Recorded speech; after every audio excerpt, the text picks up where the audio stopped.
Olá, paz e graça, meu irmão, minha irmã. Mais uma vez a gente está aqui reunido para falar da palavra de Deus. Peço, como sempre, que você dê o like no vídeo, compartilhe o vídeo, se inscreva no canal e acione o sininho para receber as notificações. Gostaria que você pegasse a sua Bíblia no capítulo 14 de Gênesis, versículo 1 diz assim: Sucedeu naquele tempo que Anrafel, rei de Sinar, Arioque, rei de Elazar, Quedorlaomer, rei de Elão, e Tidal, rei de Goim, fizeram guerra contra Bera, rei de Sodoma, contra Birsa, rei de Gomorra, contra Sinabe, rei de Adimá, contra Seneber, rei de Zeboim, e contra o rei de Bela, esta é Zoar. Aí lá no versículo 11 diz: Tomaram, pois, todos os bens de Sodoma e de Gomorra, e todo o seu mantimento, e se foram. Versículo 12. Apossaram-se também de Ló, filho do irmão de Abrão, que morava em Sodoma, e dos seus bens, e partiram.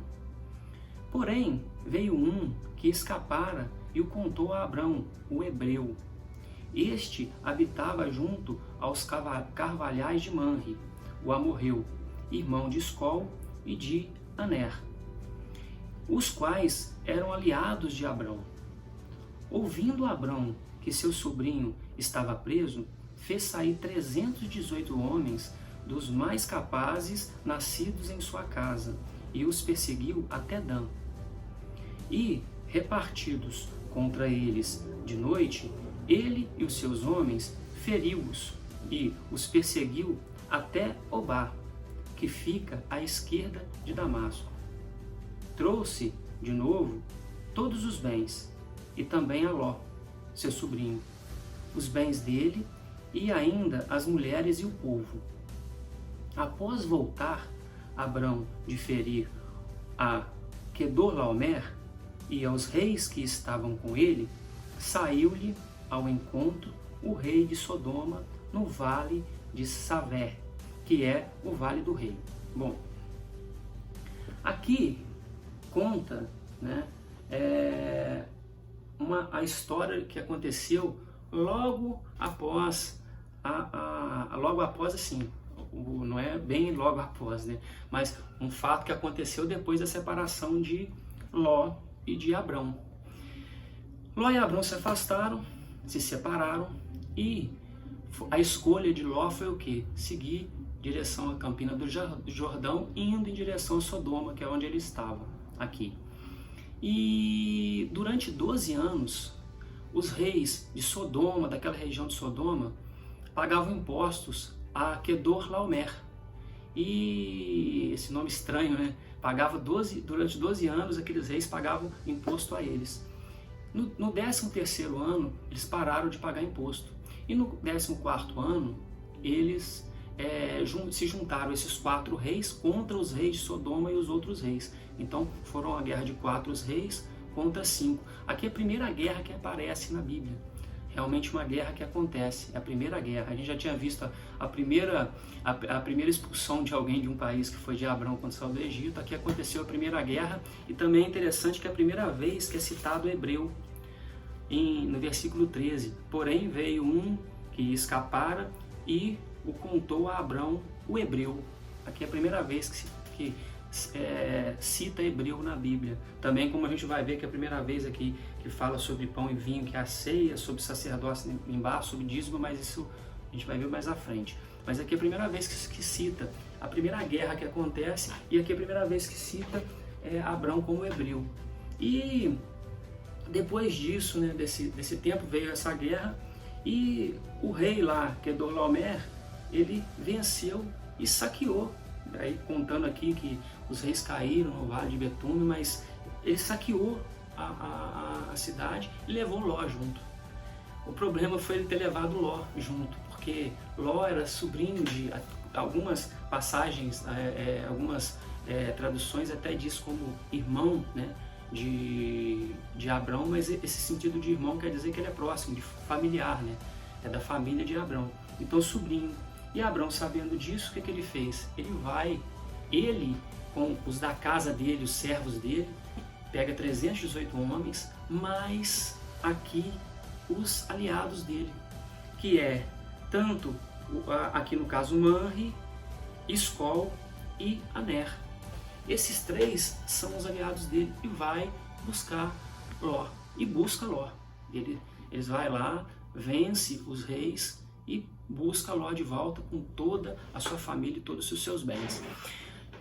O que é interessante nessa passagem, só nessa passagem, a gente depois vai ver o restante, mas o que é interessante aqui, que dá para a gente tirar um pouco de ensinamento, né? Que seria uma alegoria, algo que a gente pode tirar dali, de proveito, que não é bem o que está ali, mas dá para tirar isso como alegoria para a nossa vida. Primeiro, a escolha que Ló fez lá atrás começou a dar frutos para ele aqui, só que não frutos bons. Ele se tornou cativo, se tornou preso pela escolha que ele fez. Ele ficou preso pela escolha que ele fez. Ele se fez cativo. Então, aquela escolha que ele tomou lá atrás começou a trazer aqui as consequências. Aquele banquete de consequências já estava sendo formado. Então, ele começou a receber as consequências daquela escolha errada que ele fez lá atrás. Então, ele escolheu de uma forma errada o caminho, que não era o caminho de Deus. Ele não buscou o caminho de Deus, ele buscou o seu próprio interesse, e aqui ele já é uma consequência. Ele foi preso. Mas, como ele era sobrinho de Abrão, Ló era sobrinho de Abrão, Abrão vai resgatar o sobrinho. E em Abrão, a gente vê outra coisa interessante. Quando fala que ele e seus aliados, lá no final do versículo 13, eram aliados de Abrão. Então são esses dois ensinamentos. Primeiro, o que a gente colhe daquilo que a gente semeia, que foi o que aconteceu aqui. Uma das colheitas que ele tem, que ele vai ter outras mais para frente, Ló, mas essa colheita, o que aconteceu com ele, que foi ele se tornar cativo por estar onde não era para ele estar. Então, e Abrão vai e resgata ele. Mas outra coisa também na parte de Abrão, os aliados de Abrão. Então, enquanto Ló ficou sozinho, ele poderia ter ido atrás dos familiares dele quando se separou, ele tinha outros familiares, ele podia ter se unido aos familiares dele, unido a pessoas boas quando ele se separou de Abrão, mas não, ele foi para Sodoma, um lugar decadente, de homens imorais, de pessoas ruins. Ele foi para esse ambiente, enquanto Abrão se uniu a pessoas. Aqui ainda, a gente vai ver mais à frente, que quando é dividido lá em Canaã, né, quando é dividido a terra para as gerações de Abrão, demora até mesmo por causa desses três que são os remanescentes. Esses aqui são os remanescentes ainda bons da herança que vem a receber, que no caso aqui venceu Manre, Escol e Aner. A gente vai ver isso mais à frente. Então tem esse tempo grande na saída do Egito e tudo, até que realmente toda aquela nação, que ele olhe para aquela nação que está lá de Canaã, e realmente todos ali não haja como se não houvesse alma boa. E assim é repartido toda aquela região para os israelitas, né? O povo de Israel. Mas aqui, até aqui, ele se envolveu com pessoas boas, Abrão. Então, ele fez bons aliados, e esses aliados foram e ajudaram ele a resgatar o sobrinho dele. Então, hoje em dia, a gente ainda faz boas alianças, sabe? Na igreja, pessoas boas que possam encaminhar a gente. Então, nós temos que ter esse ambiente de aliados. Nós não somos feitos para andar sozinhos, e não só em família. Quando a gente fala em família também, bons amigos, boas referências na igreja. A congregação é muito importante, sabe? Os membros da igreja se reunirem, isso é muito importante. Nós temos que ter esses referenciais em nossa vida, porque são esses referenciais que levam a gente a algum lugar. Alguns dizem que se nós fizermos sempre as mesmas coisas, da mesma forma como a gente faz, os resultados que nós vamos ter vão ser sempre os mesmos.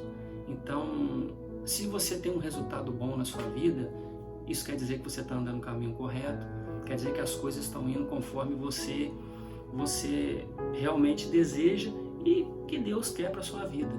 Mas se tem algo que não está andando de forma correta, aí você tem que parar, rever seus conceitos, rever tudo o que está acontecendo ao seu redor para ver aonde está o erro. E esse rever que a gente pode estar citando também é o convívio. Aqui ele tinha bons exemplos, ele tinha bons aliados. Então a gente tem que procurar aliança com pessoas boas. Esse convívio que nós temos, a gente sempre pega alguma coisa de alguém. Então a gente tem que conviver com pessoas que realmente vão agregar alguma coisa na nossa vida. A gente tem que procurar. E é impossível você fazer isso o dia inteiro. Você está cercado de pessoas que às vezes você, de alguma forma, se sente, no trabalho, seja onde for, que você está com aquela pessoa, mas você tem que procurar saber filtrar o que você recebe. Tentar filtrar o que você recebe, fazer o máximo possível do que sair de dentro de você seja uma coisa boa para poder influenciar as outras pessoas e não deixar que você seja influenciado. Isso é importante. Então, para você fazer boas alianças na sua vida, para que isso possa de alguma forma te levar sempre a um patamar maior, sempre um degrau maior do que você já está, para sempre você estar sempre seguindo no caminho do Senhor. Então, isso que eu queria passar para vocês aqui hoje.